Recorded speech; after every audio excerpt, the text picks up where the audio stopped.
이야기를 하려고 합니다. 자, 이사야서를 기록한 1차 목적은 뭐냐? 이사야 당시의 이스라엘 백성들의 영적인 병을 고치는 거예요. 특별히 당시 이스라엘, 특별히 유다죠. 이제 이미 이사야가 활동하던 당시에는 북이스라엘은 거의 멸망했거나 멸망할 당시니까. 그 유다 국가의 국민들도 많은 우상 숭배를 하고 있었습니다. 그래서 그 우상 숭배로부터 돌아오게 하기 위해서 또 여러 가지 도덕적으로도 부패되어 있었는데, 물론 여기서 말하는 도덕적이라고 하는 것은 세상 윤리적인 것은 아닙니다. 어떤 하나님이 보실 때 도덕적인 차원에서 올바로 돌아설 것을 선포하는 거였습니다. 그러니까 1차적으로는 당시 사람들을 이렇게 돌아오게 하는 데에 목적이 있었어요. 그리고 또 당시에는요, 우리가 알다시피 우시야 왕, 요담 왕을 거치면서 특히 아하스 왕 때에 이르러서 나라가 참 어려움에 많이 처합니다. 제가 지난 시간에 얘기했습니다만 북쪽에는 아람, 다메섹, 아람 왕 르신, 그 다음에 북이스라엘의 베가, 이런 자들이 반아수르 동맹을 맺으면서 아하스에게 자꾸 압력을 넣으면서 너도 반아수르 동맹에 가입해라. 근데 아하스가 안 하니까 자꾸 침략해 들어오거든요. 그래서 북쪽에서 아람과 북이스라엘이 쳐들어오죠. 또 남쪽에서는 어느 나라가 북이스라엘을 괴롭히냐 하면 에돔. 그 다음에 서쪽에서는 블레셋. 그래가지고 정말 이 남쪽 유다 나라 조그만 나라가 사방에 우겨싸임을 당해가지고 언제 무너질지 모르는 풍전등화와 같은 신세가 아하스 왕 때 이루어지기 시작을 합니다. 그런데 이런 위기에 처하게 되니까 대부분의 이스라엘 사람들은 자꾸 제가 이스라엘과 유다를 착각하는데 이제 북이스라엘은 망했습니다. 남쪽 이스라엘 하면 유다로 알아들으십시오.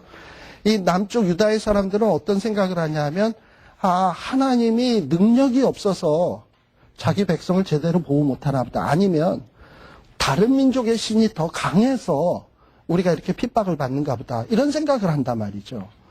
그런데 이사야 선지자는 아니다. 너희들이 지금 핍박당하고 어려움 당하는 것은 어떤 하나님이 능력 없어서도 아니고 힘이 없어서도 아니고 바로 너희들이 하나님 앞에 도덕적인 범죄, 우상 숭배, 기타 등등의 여러 가지 죄를 지었기 때문에 너희들이 어려움 당하는 것이지, 너희들이 어려움 당하는 것은 하나님의 탓이 아니다라는 것을 역설하고 하고자 하는데 목적이 있어요.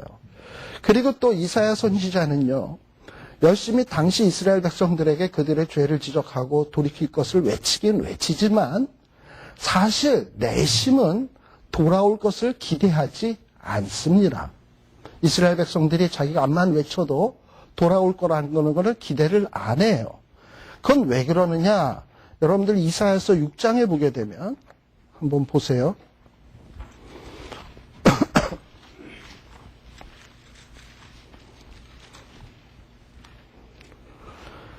이사야서 6장에 보게 되면 이사야가 이제 하나님 앞에 부름을 받습니다. 6장 9절에 보세요. 9절에 보면 하나님께서 가라사대 가서 이 백성에게 이르기를 너희가 듣기는 들어도 깨닫지 못할 것이요 보기는 보아도 알지 못하리라 하여 이 백성의 마음으로 둔하게 하며 그 귀가 막히고 눈이 감기게 하라. 뭐 이렇게 얘기를 했어요. 그리고 염려컨대 그들이 눈으로 보고 귀로 듣고 마음으로 깨닫고 다시 돌아와서 고침을 받을까 하노라. 그러니까 하나님은 이사야가 외치면 백성들이 깨닫고 돌아올 걸 기대합니까? 깨닫지 못하기를 기대하고 있는 겁니까? 깨닫지 못하기를 하나님이 기대하고 있는 거거든요. 그리고 이사야도 가서 그렇게 외치려는 거거든요. 그냥 하나님 앞에 이런 계시를 받은 이사야가 내가 아무리 외친들 쟤네들이 깨달을까? 기대 안 해요. 기대 안 하고요. 그리고 또 뭐라고 돼 있냐 하면은 이 이사야서에 보게 되면은 말씀을 봉함하라라는 얘기가 나와요. 페이지 8장에 보시게 되면 8장 16절에 보면 너는 증거의 말씀들을 싸매며 율법을 나의 제자 중에 뭐해라? 봉함하라. 이제 야곱의 집에 대하여 낯을 가리우시는 여호와를 나는 기다리며 그를 바라보리라 라고 돼 있어요. 여기에 보면 하나님의 말씀을 외치고 근데 그것도 깨닫지 못할 거고 그리고 말씀을 외친 말씀을 기록했겠죠? 근데 기록한 말씀을 봉함을 했어. 그럼 읽으란 얘기야? 읽지 말란 얘기야? 못 읽게 하는 거지. 그리고 도장까지 꽝 찍어놨으니까 때가 돼서 열기 전에는 못 읽게 하는 거지. 그러니까 이사야 선지자가 당연히 무슨 생각을 하겠습니까? 자기가 아무리 외쳐도 자기 당시의 사람들은 절대 이 말씀 못 깨달을 거다라는 것을 알고 있어요. 그러니 참 이 글을 쓰거나 설교를 하는데 내가 설교를 하는데도 불구하고 글을 썼는데도 불구하고 듣는 자들이나 읽는 자가 내 설교나 내 글을 읽지 못하고 이해하지 못할 것이다. 그럼에도 써야 한다. 라는 것만큼 세상에 답답한 일 없을걸요. 그런데도 해야 된다 하고 하면은 그처럼 답답한 일 없을 거라고. 근데 그렇게 맹랑하고 함심한 일을 하나님은 왜 시킬까? 그건 뭐냐 하면은 당대 사람을 위함이 아니라 후대 사람을 위함이에요. 그러니까 이사야가 말씀을 외치고 있는 대상, 말씀을 기록했을 때 그 읽는 독자는 당대 사람도 물론 있겠죠. 외치니까 당장 당대 사람 듣긴 들을 거 아닙니까? 깨닫질 못해서 그렇지. 보긴 볼 거 아닙니까? 알질 못해서 그렇지. 분명히 보긴 볼 거고 듣긴 들을 거예요. 그리고 뭔 말씀인지 기억은 할 거예요. 깨닫지 못해도. 의미는 뭔지 몰라도. 그러니까 뭐 이런 말하는데 무슨 뭐 말을 하긴 하는데 무슨 뭐 신나라 까먹는 무슨 뜬구름 잡는 얘기나 하고 앉았네. 뭐 아수르가 이렇게 강한데 아수르가 망해? 이해가 안 가는 얘기지. 그리고 뭐 바벨론이라고 하는 나라는 지금 솟아오르려고 하는데 나라인데 바벨론이 망한다니까 그게 감이 오겠어요? 전혀 깨닫지 못하지. 그러나 나중에 한참 시간이 지난 다음에 아수르가 딱 망했을 때 그때 갔을 때는 어떨까? 그때 이사야가 뭘 망한다고 그러긴 했는데 진짜 이사야 말대로 망했네? 깜짝 놀라겠죠? 그리고 뭐 바벨론이 어쩌고 저쩌고 그랬는데 진짜 바벨론도 진짜 어쩌고 저쩌고 그렇게 되네? 파사왕에게 망했네? 이러면서 후대 사람들이 보면 이사야의 말 기록해 놓은 것을 볼 거 아닙니까? 후대 사람들이. 이사야의 말이 당대 사람들은 이해가 안 됐는데 이사야가 말했던 예언들, 앞으로 있을 일들, 열방에 대한 이야기들 뭐 하나씩 이루어졌단 말이지. 그렇게 되면 이사야의 말들에 대해서 재평가 작업이 이루어질 거예요. 당시에는 이해를 못했어도. 예.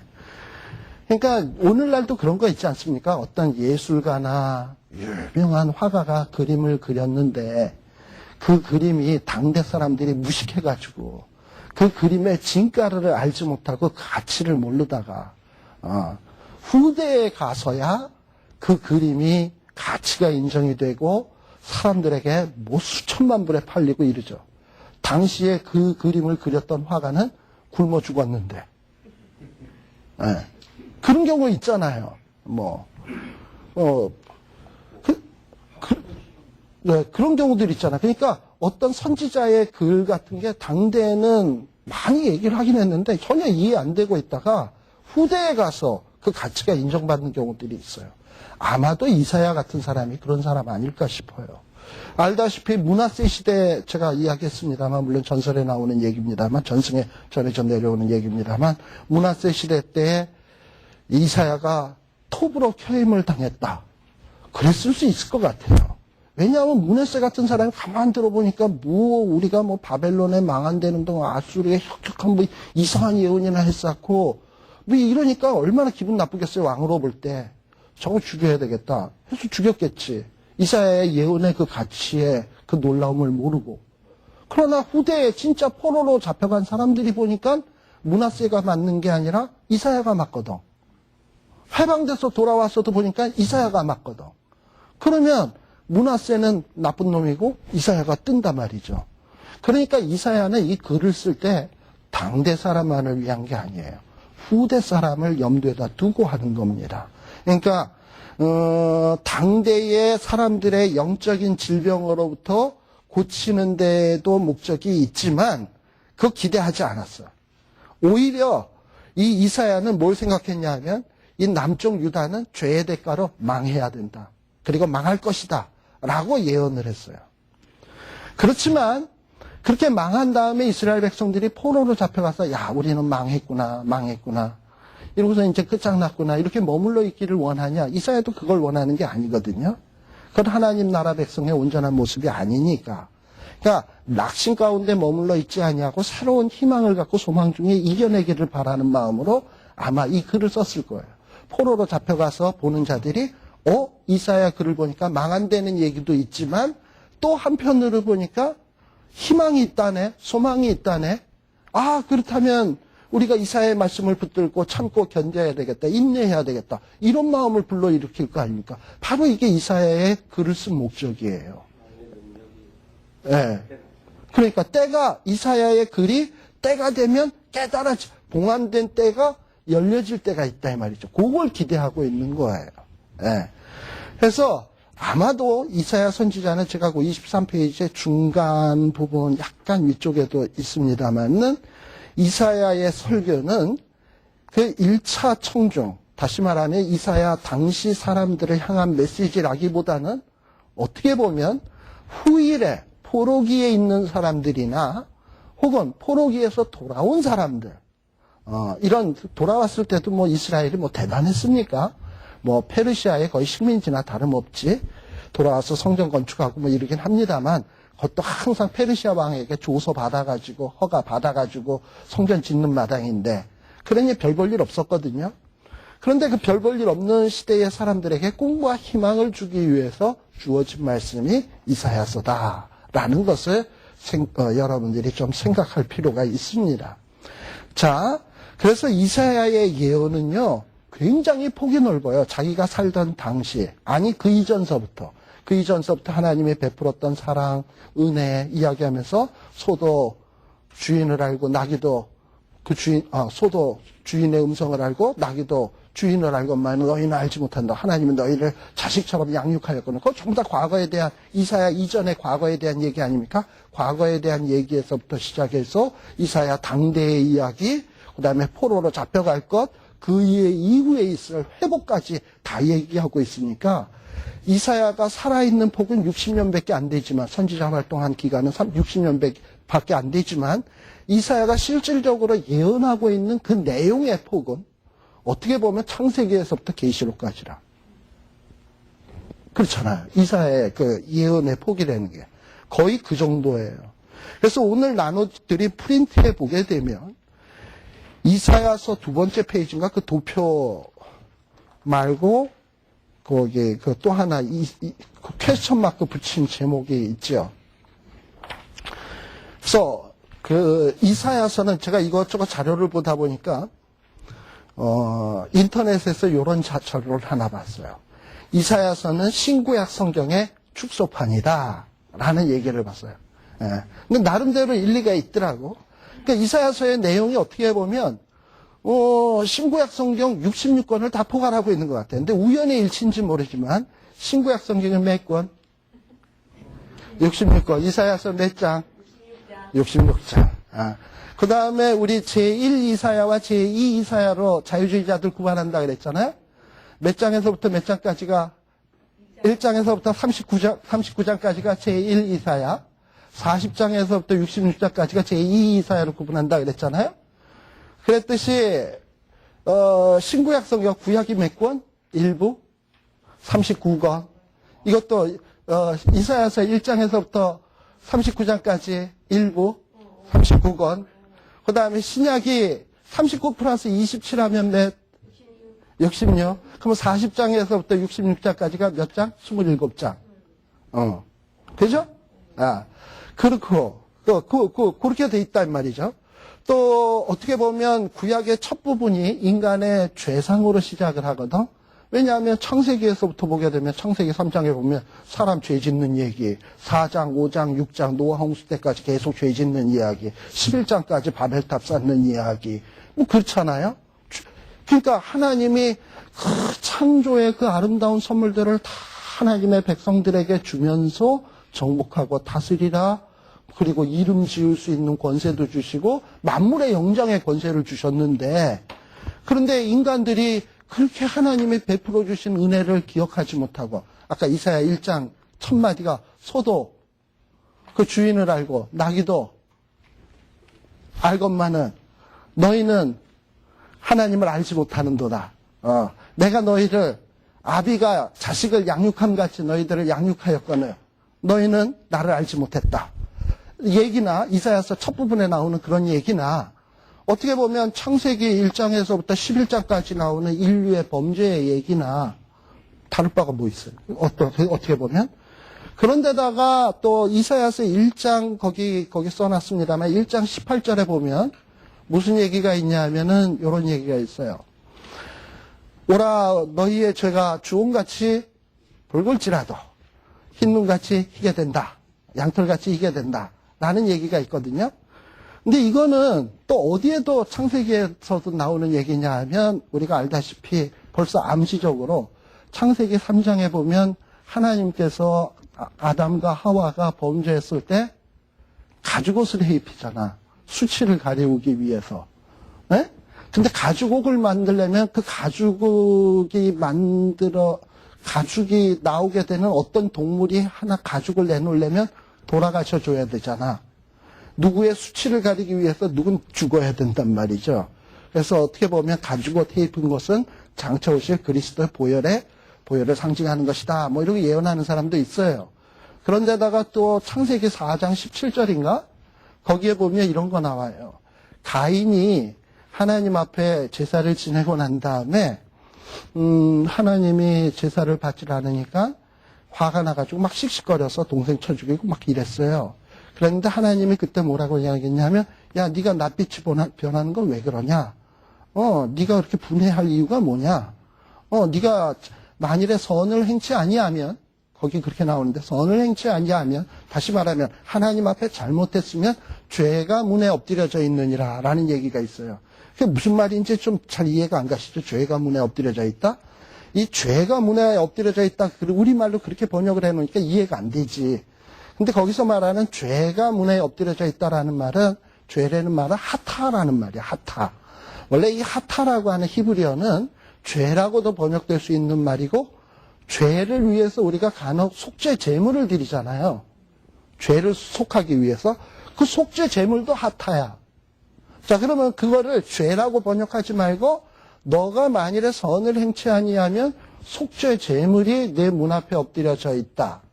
그리고 너 죄의 소원은 내게 있으나 너는 죄를 다스릴지니라 라고 얘기를 했거든요. 자 무슨 얘기입니까? 네가 죄를 선을 행치 안 했어. 그럼 속죄 제물 엎드려져 있으니까 그거 잡아서 하나님 잘못했습니다 하고 회개하면 돼. 그러면 네가 설사 마음속에 원죄를 갖고 태어났으니까 죄의 소원은 있겠지. 자꾸 죄 짓고 싶은 마음은. 그러나 속죄 제물이 있으니까 우리는 죄의 얼매일 사람은 아니에요. 왜냐하면 속죄 제물을 바치면 용서 안 받으니까. 그렇죠? 그러니까 죄의 소원은 내게 있으나 너는 죄를 다스릴지니라. 말 되죠? 자 그러면 그게 이미 창세기에 나오고 있는 거란 말이죠. 구속받는 방법이. 그런데 이사야서 1장에서 뭐라고 되어 있냐면 너희의 죄가 주홍같이 붉을지라도 오라 우리가 서로 변론하자. 그러니까 뭐 죄가 주홍같이 붉어도 먹과 같이 검어도 하나님이 오라 우리가 변론하자 해서 하나님 천부의 의지 없어서 우리가 손들고 옵니다 하고 가면 주홍같이 붉은 죄가 어떻게 돼? 희어져. 먹과 같이 검은 죄가 희어져. 그러면 죄의 소원은 우리에게 있으나 어떻게 돼? 희어져. 다스릴 수 있는 거예요. 그러니까 벌써 이사야서의 얘기나 시작은 비슷하다 이 말입니다. 그리고 뭐 그런 면에서 좀 일리가 있다라는 생각이 들고 그 다음에 또 하나는 뭐냐 하면은 그 다음에 이사야서의 첫 부분에서도 의의 왕이 오시리라는 얘기가 있거든요. 그리고 이스라엘의 구원에 대한 예언으로 끝을 내고 있는데 34장 35장에 끝을 내고 있는데 마찬가지로 이 구약 성경도 메시아 왕국이 앞으로 군림한다는 선지자들의 예언으로 끝이 나잖아요. 이사야 선지자의 글도 그렇고 말라기서에도 보게 되면은 뭐라고 하냐면 장차 의의 태양이 그게 몇 장이지? 3장인가? 말라기 3장인가 그래요? 의의 태양이 떠올라서 너희에게 치료할 광선을 비치리니 너희가 외양간에서 나온 송아지같이 뛰리라. 뭔가 메시아로 인한 회복을 얘기하고 있거든요.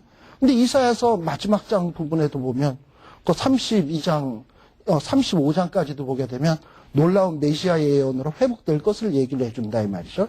그래서 뭔가 구약 성경이나 신약 성경이나 그 다음에 이사야의 두 번째 부분 40장 이후에서부터 66장까지 이거는 어떻게 보면 신약이랑 대꾸가 되는 부분인데 소위 이사야 40장에서부터 66장 가운데서 총 몇 장이죠? 이 27장이니까 딱 반이 몇 장인가? 13장? 27장이니까 13장쯤 되죠? 자, 그럼 40장에서 13을 더하면 몇 장? 53장. 53장. 자, 그러면 그 이사야서 제2 이사야라고 소위 일컫는 부분 40에서 66장 가운데 가장 가운데 뭐가 있어? 이사야 53장이 있어. 그러면 이사야 53장이 뭐야 도대체? 그가 찔림은 우리의 허물을 인하며 그가 상함은 뭐 그 얘기거든. 그러니까는 어떻게 보면 이사야 40에서부터 66장 가운데의 핵심이 어디냐? 가장 가운데 부분 53장 예수 그리스도에 대한 메시아 예언이거든요. 그러면 신약 성경 27권 가운데 가장 핵심이 어디냐? 누구의 얘기예요? 예수님의 얘기 아닙니까? 신약의 얘기로 사복음서는 오신 예수님에 대한 얘기고 그 다음에 뭐 서신서는 오신 예수님의 의미와 그 하신 업적의 의미들을 설명하는 책이고 그러니까 어떻게 보면 신약 성경의 핵심은 예수 그리스도라. 그런 면에서 또 뭐 이사야서 후반부와 신약 성경은 대칭을 이룬다. 뭐 나름대로 일리는 있다 싶어요.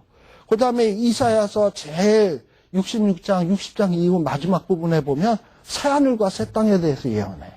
근데 신약 성경 요한계시록도 보면 끝부분에 가면 새하늘과 새 땅을 얘기해. 자, 그렇게 보면은 이사야서의 내용은 신구약 성경을 전체를 망라하고 있다. 감 오시죠? 그래서 흔히들 어떤 분들은 신약 성경에서는 바울이 있다면 구약에는 이사야가 있다. 뭐 이렇게 얘기를 하는 사람도 있어요. 그만큼 이사야의 어떤 신학적 깊이나 메시지 내용의 깊이는 정말 그 폭과 그 깊이가 심오하고 대단하다 이 말입니다. 근데 참 그래서 우연의 일치인지는 모르지만 이렇게 이사야서는 신구약 성경의 축소판하고 저는 회천을 해놨는데 이렇게 얘기를 해보면 축소판 같아. 예. 그렇지만 너무 일부러 우리가 그러면은 이사야 1장은 창세기랑 같은 건가? 2장은 그럼 출애굽기인가? 3장은 그건가? 이렇게 따지기는 또 어려운 얘기죠. 예. 그렇게 너무 자의적으로 이렇게 갖다 껴 맞추는 거는 좀 곤란하지만 어떻게 보면 전체 흐름상으로 보면 이해가 가는 얘기다라고 볼 수 있어요. 예. 그래서 뭐 거기 또 그 밑에 보면 이사야의 보물하고 얘기했다면 이사야서를 하나의 귀중한 보물상자라고 한다면 그 중에 들어있는 보물은 가장 중요한 보물은 53장이다. 뭐 성경 안에 보물이 있다면 예수 그리스도 아니겠습니까? 그래서 뭐 오실 예수 그리스도, 오신 예수 그리스도. 그것처럼 이사야서의 가장 큰 보물은 53장이다. 뭐 이러고 얘기를 하는 글이 있어가지고 이거는 이사야의 어떤 이사야 성경의 예언의 폭과 깊이, 이사야의 가치, 이거 얘기하면서 제가 좀 해야 되겠다 해서 이거를 클립보드로 딱 떠가지고 해가지고 이렇게 써요. 오늘 이렇게 나눠드린 겁니다. 제 글은 아닙니다. 이건 따끈따끈한 초판입니다. 따끈따끈한 초판. 그러니까는 그래서 이게 여러분들에게 나누어 드렸습니다. 그 그림은 제가 그거는 카피를 못 떴어요. 근데 그 그림이 어떻게 생긴 거냐면 27개 점을 그러니까 어떻게 될까? 39, 27 3개, 9개 해서 이렇게 줌 땅땅땅땅만 3개의 점 가운데 53 하면 나중에 가운데 딱 껴지더라고, 그 점이. 그래서 가운데 있다라는 거, 그거 하느라고 그런 거예요. 그러니까 뭐 그렇게 대단히 지금 제가 설명한 내용 가운데 다 있는 겁니다. 예. 그래서 아무튼 이사야가 아무튼 그렇게 예언의 폭과 넓이가 크다는 것. 따라서 이사야의 예언은 당대 사람만을 위한 것으로 보면 안 돼요. 훨씬 후대에 있는 사람까지 유념하고 쓴 겁니다. 기록한다라는 게 바로 그런 거예요. 기록을 한다라는 거는 과거에 우리 궁궐에서 사관이라는 사람들은 뭐 하는 겁니까? 당대 사람 읽으라 그래요? 보통 사관이 이조 시대에도 보면 사관이 쓰는 거는 봉해요. 그래가지고 당대 왕 때는 못 보게 해. 그리고 그 왕이 죽고 난 다음에 몇 대 지나서 보게 해. 그러니까 후대가 평가하라 이거야, 후대가. 근데 제가 얘기했지만 이사야도 사관이라는 얘기 했잖아요? 그러니까 아마 왜냐하면 그렇게 당대 시대에 공개되면 왕들이 길이길이 뜰 거라고, 지 나쁜 얘기 써놓은 거는 보면. 근데 그걸 안 봤으면 어떻게 써주겠다는 말이 나올까? 그러니까 문하세는 충분히 볼 양반이지. 문하세는 충분히 그걸 볼 양반이지. 그리고 또 아마 문하세 시대에는 이사야가 뭐 사관 일을 했겠어요? 그때는 이제 전문 선지자 일을 했겠지? 그러니까 눈에 가시지. 그러니까 이제 죽인 거겠죠. 예. 그러니까 아무튼, 그래서 이사야서를 생각할 때 2차 독자라는 의미를 이렇게 좀 생각을 하세요. 그 다음에 24페이지에 보시게 되면, 제가 이전까지는 이사야서를 얘기하면서 이 브라운리의 이중 구조의 요 도표에 대해서 좀 설명을 드렸습니다. 요거는 제 도표가 아니고 브라운리라고 하는 사람이 이사야서를 1부와 2부로 나누었어요. 우리가 통상 아까 얘기했지만 1부와 2부로 나누면 1에서 39, 40에서 66으로 나누었잖아요. 근데 2부는 1부와 2부를 어떻게 나누었냐면 1에서 33장, 그 다음에 34에서 66장으로 나눴어요. 그러면 나누게 된 근거는 뭐냐? 33장과 34장 사이에 마소라 사분 원문 성경에 보면 세 줄 빈칸 간격이 있어. 그런데 오히려 39장과 40장 사이에는 간격이 없이 쫙 붙어서 써져 있어. 자, 그러면 마소라 사본 쓴 사람들이 왜 거기에다 세 줄 간격을 두었을까? 걔네들이 뭐 쓰다가 잉크가 없어가지고 잉크 사러 갔다가 와가지고 하다 보니까 칸 띄어서 썼을까? 마소라 사본에. 그러니까 제일 권위 있는 사본에. 그렇게 나와 있거든요. 그러니까는, 그걸 보고서는, 여기에는 뭔가 뜻이 있는 거다. 그러니까 이사야서는 1에서 39, 40에서 66으로 나눌 것이 아니라 1에서 33, 그 다음에 34에서 66으로 나누는 것이 옳을 것 같다라고 얘기를 한 거예요. 그리고 내용을 분석을 해보니까 이 두 내용이 뭔가 이렇게, 그러니까 이사야의 전반부와 이사야의 후반부의 내용이 서로 대칭 구조를 띈다라는 것을 발견했어요, 이분이. 그래서 참 제가 볼 때는 굉장히 설득력이 있어요. 그런데 여기 내용을 보면은 조금 그래. 그래서 제가 그 내용을 가지고 중심으로 해서 이분의 내용이 얼마나 정말 그렇게 대칭 구조가 띄고 있는가, 요걸 알기 위해서 오늘 이사야서를 한번 뒤져봤어요. 예. 그래서 어떻게 우연인지 모르지만 33장이면은 이것도 딱 반인데 이사야서. 딱 반이에요. 어쨌든 딱 반이에요. 1에서 33장, 34에서 66. 어쨌든 반을 중심으로 해서 딱 나눠놓은 것 같아. 그런데 제가 그래서 이분이 써놓은 요 구절을 중심으로 해서 이분하고 저랑 구분 잘라놓은 거는 조금 다를 수 있어요. 그러나 이분이 요 한 아이디어를 본따서 과연 이사야서가 정말 그런가 하고서는 뒤져봤어요. 예, 뒤져봤는데 진짜 그런 것 같아요. 자,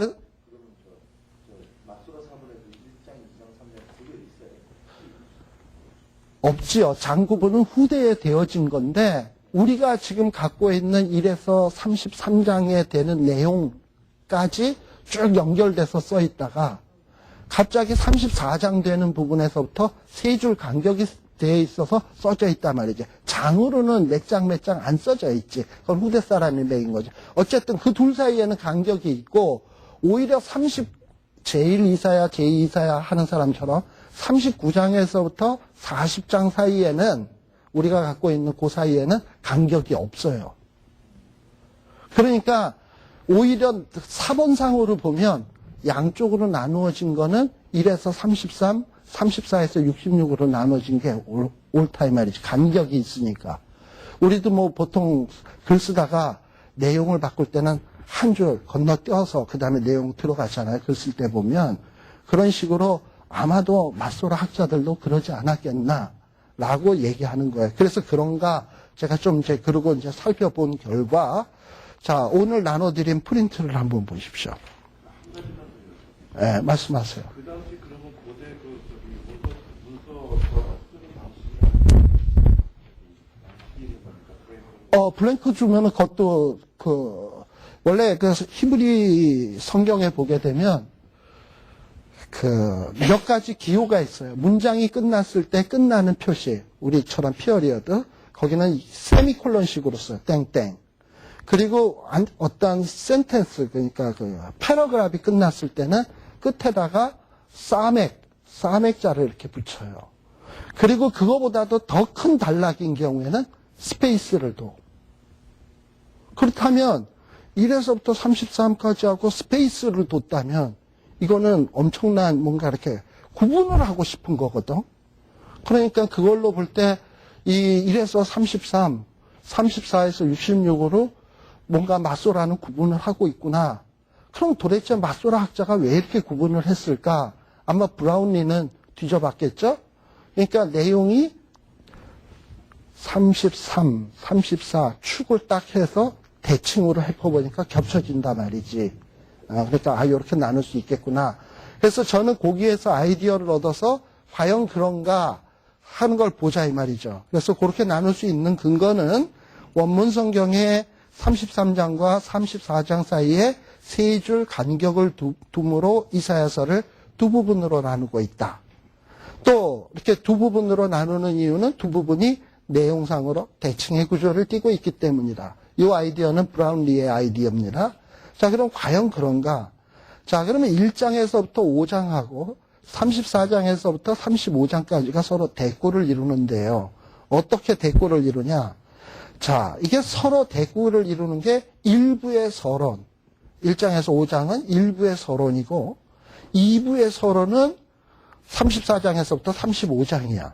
자, 그러면 어떻게 서론이냐? 1부는요, 1장에서 5장의 내용은 1장에서부터 5장의 내용은 결국은 이거야. 이스라엘은 죄 때문에 하나님의 심판을 받을 수밖에 없다.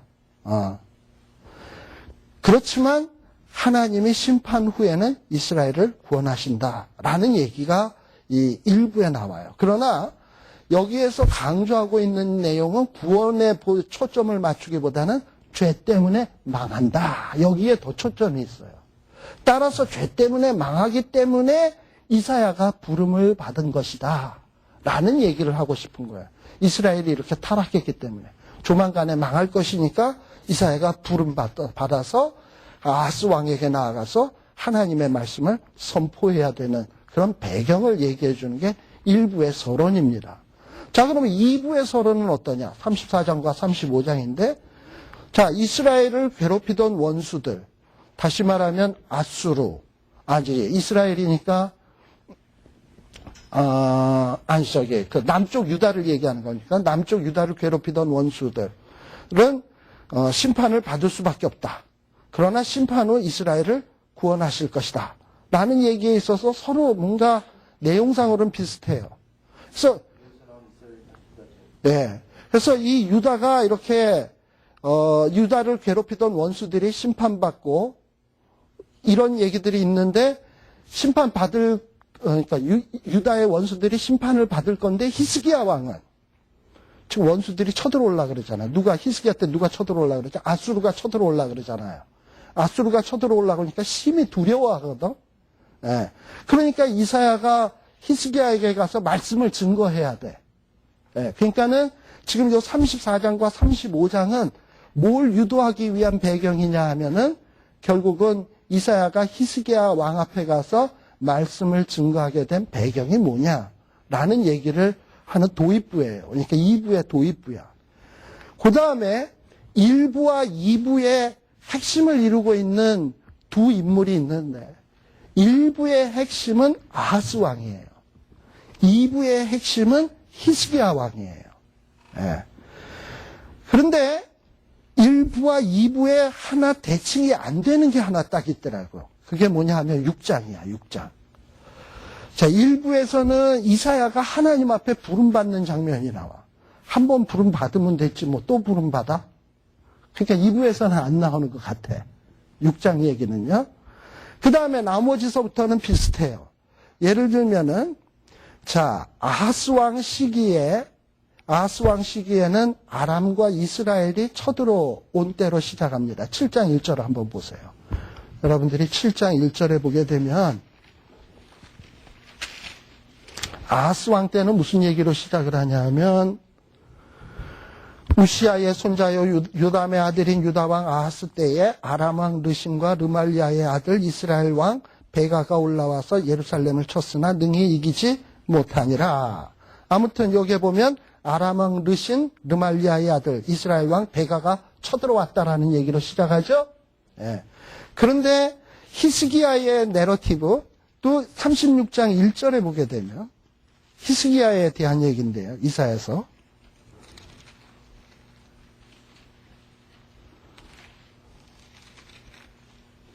36장 1절 히스기야 왕 14년에 아수르 왕 누가 올라와서 말도 비슷하죠. 7장 1절에서는 베가가 올라와서 이렇게 돼 있는데 36장 1절에서는 아수르 왕 사네립이 올라와서 그런데 차이점은 뭐냐면 7장 1절에서는 베가가 올라와서 예루살렘을 쳤지만 이기지 못했다는 거고 여기 36장에서는 뭐냐면 유다의 모든 견고한 성을 쳐서 취하니라. 상태가 누가 더 심각합니까 지금? 히스기야 때가 더 심각하죠. 네. 그렇지만 두렵기는 마찬가지야. 7장 2절에 보게 되면 아하스 왕은 어떻게 됐냐 하면은 아하스의 마음과 왕의 마음과 그 백성의 마음이 뭐 같았다? 7장 2절. 백성의 마음이 살림이 바람에 흔들림같이 흔들렸더라. 아하스의 마음이 심히 지금 흔들리고 있어요. 그죠? 네. 그런데 여기 히스기야 왕은 또 어떠한가? 히스기야 왕은 37장 1절에 보게 되면 또 비슷한 게 나오는데 히스기야 왕은 이렇게 아수르 군대가 와서 막 백성들을 조롱하고 압박을 하니까 아하스는 그 마음이 살림이 바람에 흔들림같이 흔들리고 있었는데 반대로 히스기야는 어떻게 했냐? 히스기야 왕이 듣고 그것을 찢고 굵은 배를 입고 여호와의 전으로 갔고 하나님 앞에 기도하는 모습을 보이고 있어요. 뭔가 서로 조금 재밌는 대조죠? 한쪽은 상태가 덜 심각한데 마음이 살림이 흔들림같이 흔들리고 있고 누구는 상태가 심각하니까 하나님 앞에 나아가서 기도하고 있고 그렇게 뭐가 대칭이 돼. 그러니까 하나님께서 이사야를 통해서 위로를 합니다. 7장 4절에 보게 되면 이사야 선지자를 보내서 아하스를 위로해요. 누가 한번 읽어보세요. 7장과 그 이사야서를 잘 이렇게 펴놓고 왔다 갔다 하면서 봐야 돼. 7장 4절에 보면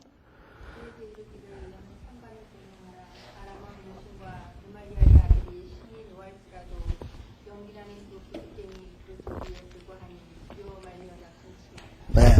거기 보면은 이사야 선지자가 아하스에게 나가서 야, 너 괜히 겁먹지 마라.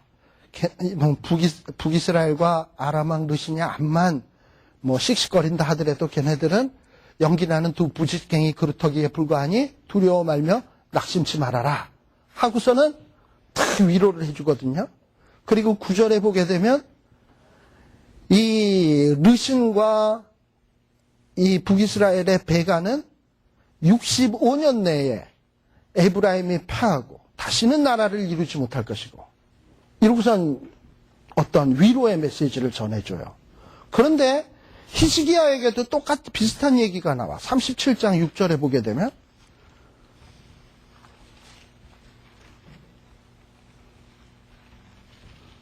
37장 6절에 보게 되면 지금 히스기야 왕 때는 누가 쳐들어온 거냐 하면 북쪽에 아수르가 쳐들어온 거예요. 예.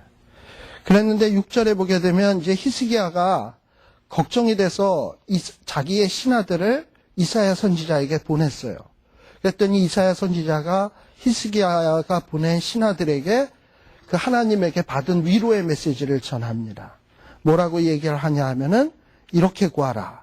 여호와께서 말씀하시되 너희의 들은 바 아수르 왕의 종들이 나를 능욕한 말을 인하여 너희들 두려워 말라.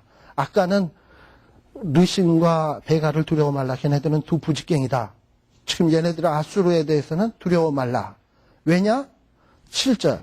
보라 내가 신을 그의 속에 두리니 그가 풍성을 듣고 그 고토로 돌아갈 것이며, 여기 신을 그의 속에 둔다는 얘기는 뭐냐면 하나님의 성령이 아수르 군대 속에 역사를 해가지고 아수르 군대가 혼비백산을 해가지고 자기 고향 땅으로 후퇴하게 될 것이다 라는 거예요.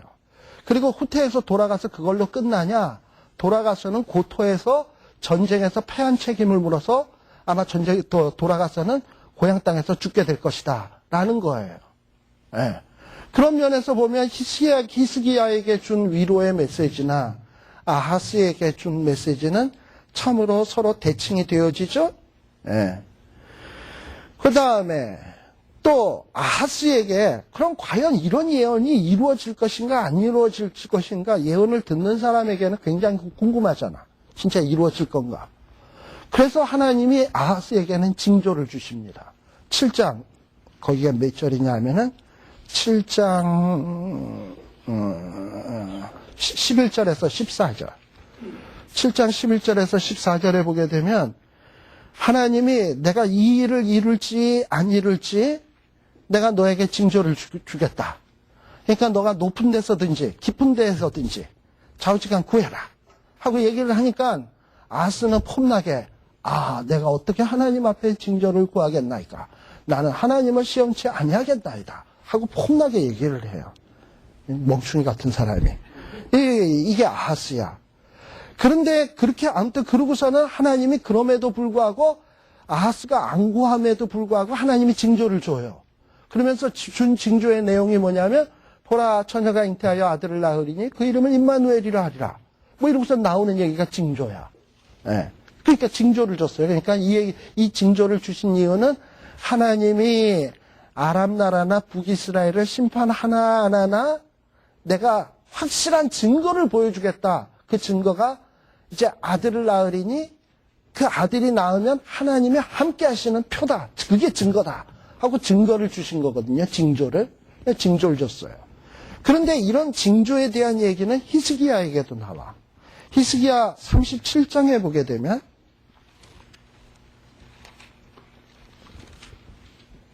히스기야 37장이래. 참 말이 헛나가네. 이사야 37장에 보게 되면 37장 30절에서부터 보게 되면 30절에서부터 보게 되면은 무엇이가 나오냐? 여기에 보면은 저기 이제 아수르가 망할 것을 쭉 그 37장 30절이거든요. 이전까지의 내용은 뭐냐? 특별히 그 21절에서부터 보면 그 히스기야에게 위로의 말을 줍니다. 네가 사내립 일로 내게 기도하였다. 이래가지고 그래서 내가 이 너를 쳐들어온 자들을 하나님이 심판하겠다. 이 얘기를 쭉 한 거예요. 그리고서는 30절서부터 징조가 있을 것이다. 그러면서 이사야 선지자를 통해서 히스기야 왕에게 징조를 주는데 그 징조가 뭐냐? 하나님이 이 일을 이루신다는 징조가 금년에는 스스로 난 것을 먹을 것이요 제2년에는 또 거기서 난 것을 먹을 것이요 제3년에는 심고 거두며 포도나무를 심고 그 열매를 먹을 것입니다. 하면서 3년 안에 일어날 일을 징조로 주십니다. 이사야 7장에서는 그 징조의 내용이 뭐였냐 하면 7년 안에 아들을 낳으리니 그 아들이 임마누엘이라 하리라 였잖아요. 그리고 7장에 보면 또 무슨 얘기가 나오냐 하면 이 아이가 엄마 아빠라고 하기 전에 할 수 있기 전에 내가 저기 아람 나라와 그리고 북이스라엘을 패망시키겠다. 라고 얘기를 하거든요. 그러면 애가 태어나서 엄마 아빠라고 부른다든지 선악을 불변하게 되는 나이가 언제냐 하면 3년이야. 그것도 애가 엄마 아빠 부르는 게 3살 안에 이루어지는 일이라고. 또 때로는 선악을 분별하는 거, 애들이 태어나서 엄마가 이거 나쁜 거야 하지마, 좋은 거야 이거 먹어 해서 이렇게 해서 애가 좋은 거 나쁜 거를 구분하기 시작하는 때가 되려면 3살 정도 돼야 돼. 위험한 거, 안 위험한 거 구분하려면. 그러니까 3년 안에 일어날 일을 징조로 주셨어요. 7장에서도. 그런데 히스기야 때에서도 뭐냐 하면 1년, 2년, 3년 안에 될 일을 징조로 주셨도. 뭔가 대칭이 되죠? 그래서 히스기야의 얘기와 이 아하스의 얘기는 징조가 있어요. 그 다음에 아하스의 범죄의 내용. 이렇게 하나님이 징조도 주시고 원수들을 심판하시겠다고 얘기를 했음에도 불구하고 9장 13절에서부터 10장 4절에 보게 되면 이 아하스 시대의 아하스와 아하스가 다스리고 있었던 유다 나라의 백성들의 범죄에 대한 하나님을 제대로 섬기지 못한 내용들이 쭉 열거되어 있습니다.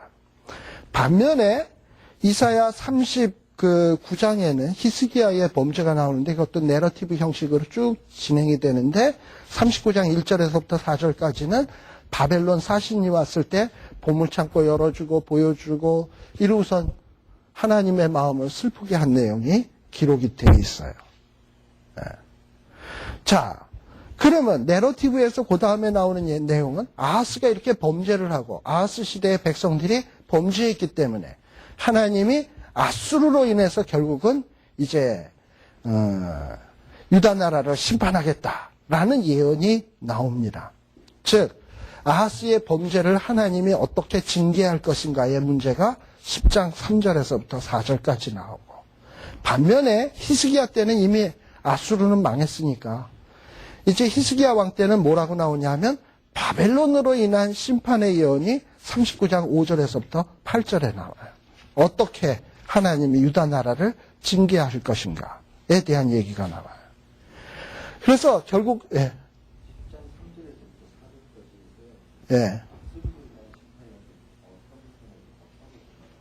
10장 3절에서 4절이요?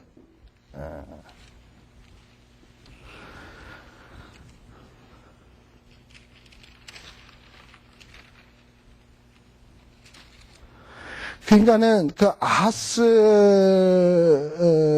왕 다음에, 아하스 다음에 누가 왕이죠? 히스기야가 왕이잖아. 그러니까 히스기야 때 아수르의 군대들이 막 쳐들어와서 이스라엘 백성들을 괴롭히잖아. 그걸 얘기하는 거죠. 네. 장차 10장 가만있어 봐. 어디 갔어? 이사야.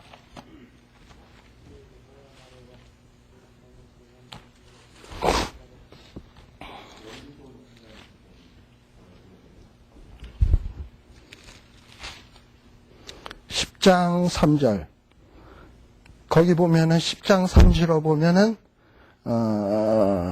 너희에게 벌하시는 날에와 멀리서 오는 환난 때에 너희가 어떻게 하려느냐, 누구에게 도망하여 누구에게 도움을 구하겠으며 너희 영화를 어느 곳에 두려느냐. 그 다음에 나오고 10장 5절에 보게 되면 특별히 무슨 얘기가 나오냐 하면 화 있을진저 아수르 사람이여 하고 나오거든요. 그런 면에서 여기 앞절에 나온 것은 아수르로 보는 것이 옳다라고 볼 수 있어요. 그래서 아수르 군대로 인해서 이 남쪽 유다를 깨닫게 하기 위해서 히스기야 때 쳐들어오게 하는 거죠. 그리고 많은 약탈과 힘든 일을 하게끔 하는 거죠. 근데 반면에 히스기야 때는 하나님이 누굴 통해서 심판하시냐? 바벨론을 통해서 이스라엘 백성들을 압박하시거든. 그래서 결국은 바벨론에게 망하게도 하시고, 그게 39장 5절에서부터 8절에 나오는 내용이에요. 바벨론을 통해서 핍박하는 내용이 나와요. 자, 결국은 하나님이 이렇게 내러티브의 이야기들을 통해서 하는 얘기는 뭐냐? 이 아하스 왕 때도 이렇게 하나님 앞에 죄를 지었고 하나님이 여러 가지 위로의 약속도 주시고 원수를 심판하겠다고 약속도 주시고 징조도 주시고 했음에도 불구하고 범죄할 때에는 하나님이 이들의 이 죄의 심각성을 깨우치기 위해서 징계할 수밖에 없다. 그래서 그 징계의 도구를 들어서 징계를 하실 것이다. 라는 얘기가 아하스 메시지의 중심이에요. 히스기야의 내용도 역시 마찬가지인데 뭐냐 하면은 히스기야에게 막 어려울 때 하나님이 위로도 해주시고 원수 심판하시겠다고 징조도 주시고 했음에도 불구하고 히스기야가 나중에 가서는 범죄하거든요. 따라서 이 남쪽 유다 나라는 하나님 앞에 심판을 받을 수밖에 없다. 이 얘기를 하고 싶은 게 아하스의 내용, 히스기야 내용 둘 다예요.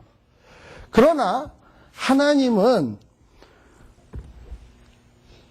이렇게 이스라엘 백성들이 심판받아서 망하는 것으로 끝내기를 원하시질 않아.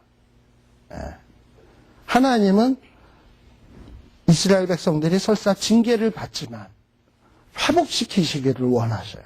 그래서 10장 5절에서부터 12장 6절까지 하나님의 구원의 메시지가 일부에서 쫙 진행이 됩니다. 그러니까 하나님이 아수르를 통해서 이스라엘 백성들을 징계한 후에 하나님이 어떻게 구원하실 것인가 하는 예언들이 쫙 나오고, 그 다음에 또 40장에서부터 45장까지도 하나님이 이스라엘 백성들을 바벨론에게 징계한 후에 하나님이 어떻게 구원하실 것인가 하는 예언들이 쫙 나와요.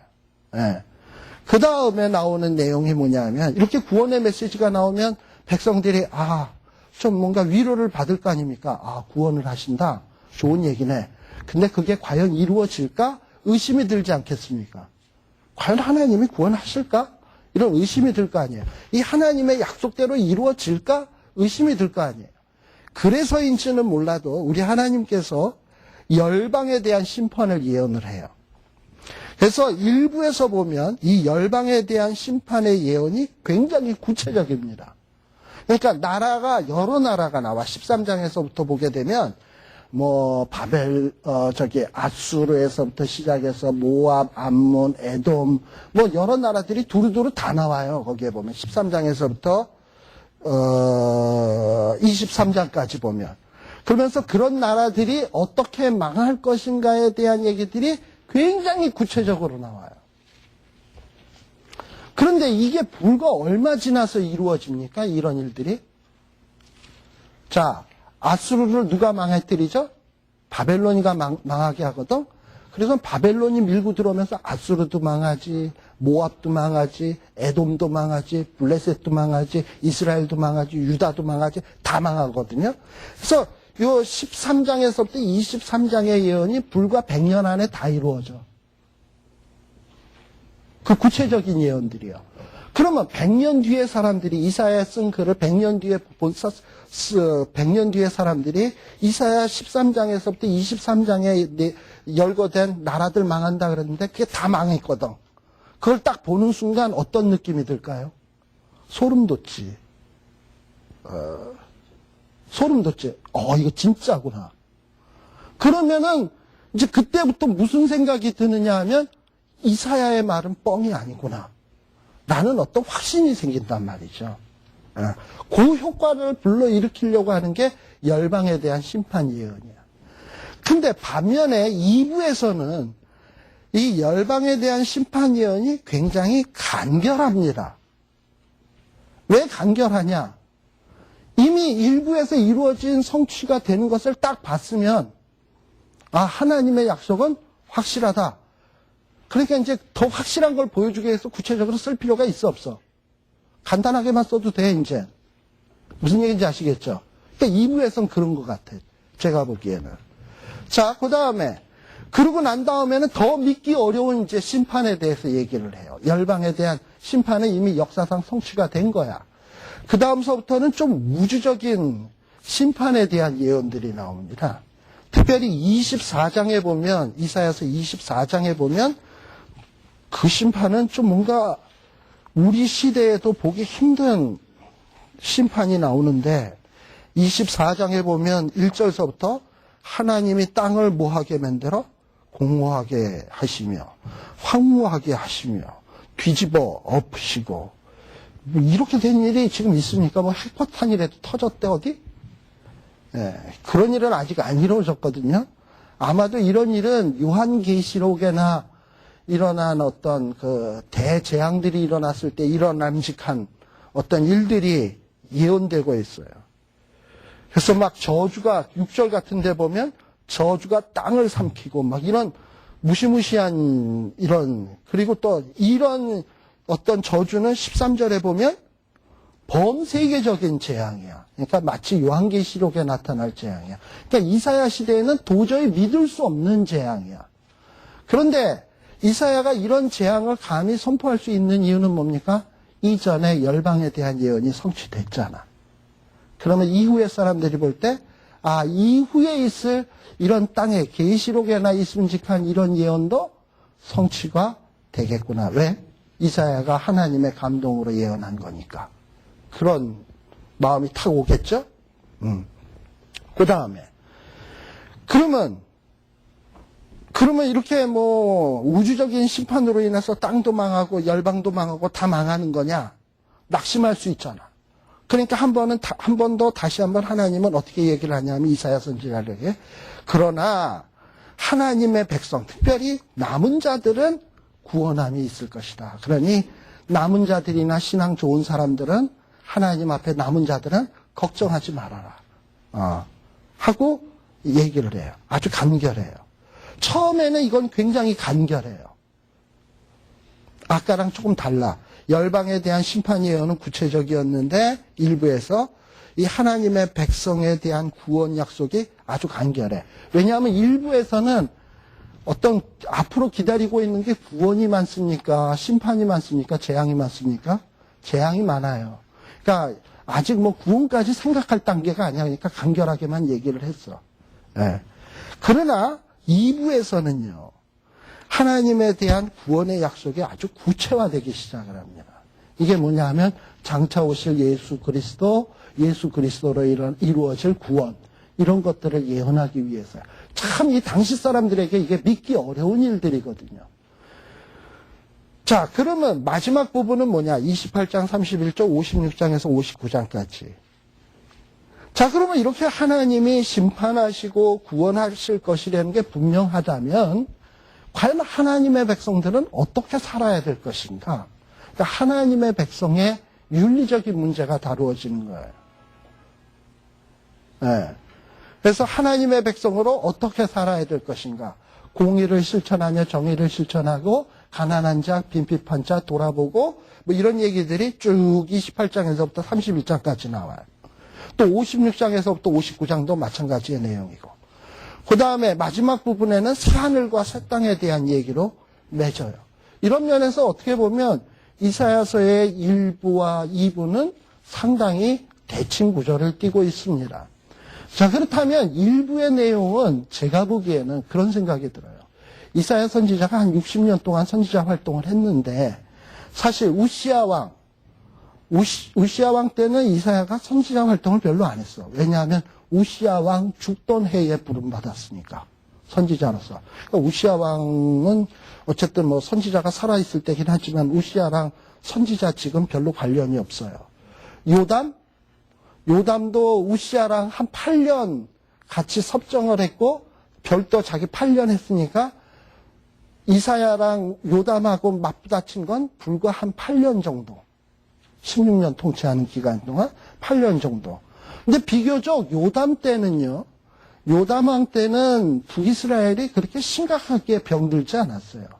왜냐하면 제가 지난번에도 얘기했지만 요담은 아버지처럼 하나님 앞에 까불다가 문둥병 걸리지 않기 위해서 성전에 들어가는 것조차 두려워할 정도로 경건했던 왕이거든요.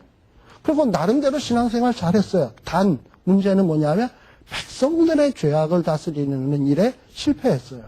그러니까 어떻게 보면 뭐 낙제지만 요담은 한 59점짜리 낙점이야. 그렇게 심각한 질병은 없었어요. 그러니까 아마도 이사야가 요담 때도 별로 그렇게 선지자로서 방방 뜨면서 일할 필요성을 못 느꼈던 것 같아. 그러면 이사야가 선지자로서 진가를 발휘하면서 백성을 책망하고 왕을 책망하고 어떨 땐 위로하고 신나게 활동했을 때는 언제겠나? 아하스. 그렇겠죠? 그 다음에 또 격동의 시기를 보냈던 히스기야 때. 그러니까 이사야 선지자가 4대에 걸쳐서 이사야가 선지자 활동을 합니다만 실질적으로 이사야가 방방 뜨면서 선지자 활동했을 때는 아하스와 히스기야 때예요. 그러면 1장에서부터 33장은 주로 아하스 시대 때 방방 뜨면서 했던 말씀들이고, 그리고 34장에서부터 66장까지는 히스기야 때 방방 뜨면서 했던 말씀이나, 물론 당대 사람들은 다 눈이 있어도 보지 못하고 귀가 있어도 듣지 못하고 하고서는 듣기는 들어요. 그러나 이사야는 방방 뜨면서 얘기를 하니까 듣긴 듣고 보긴 봅니다만 깨닫지 못해. 그러나 그때 중심으로 했던 말씀들을 다 기록을 해뒀단 말이지. 1장에서부터 33장은 주로 아하스 때 한 얘기를 기록한 거고, 또 34장에서부터 66장까지는 주로 히스기야 때를 배경으로 해서 했던 말씀을 기록해 놓은 거고. 그래서 기록해 놓고 봉함을 해서 딱 놔뒀더니만 후대에 포로로 잡혀갔던 사람들이 딱 보니까 예언했던 대로 다 이루어지네. 그러다 보니까는 이사야서 후반부에, 전반부의 후반부라든지 후반부의 후반부라든지 뒷부분에 보니까 심판이 있지만 그 이후에 회복이 있구나. 하나님이 구원하시는구나. 하나님이 하늘과 새 땅을 준비하고 계시는구나. 우리의 미래는 이것으로 끝나는 것이 아니구나 하는 위로와 힘을 얻게 되는 어떤 이런 의도를 가지고 기록으로 남겼다 이 말이죠. 예. 그런 면에서 보면 이 이사야서는 굉장히 아주 진짜 하나님과 이사야가 고도의 전략을 가지고 만들어낸 작품이 아니겠나 하는, 예? 하나님과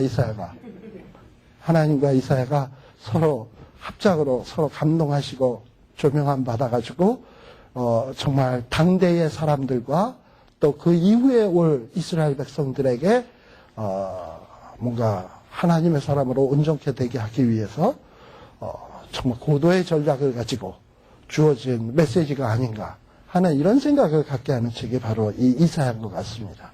그래서 어떤 이런 구조를 가지고 이사야서를 전반부와 후반부로 딱 놓고 이렇게 프레임으로 보면 이것이 물론 딱 맞는 것은 아니겠습니다만 아마도 메시지를 이해하는 데 상당히 도움이 될 것 같아요.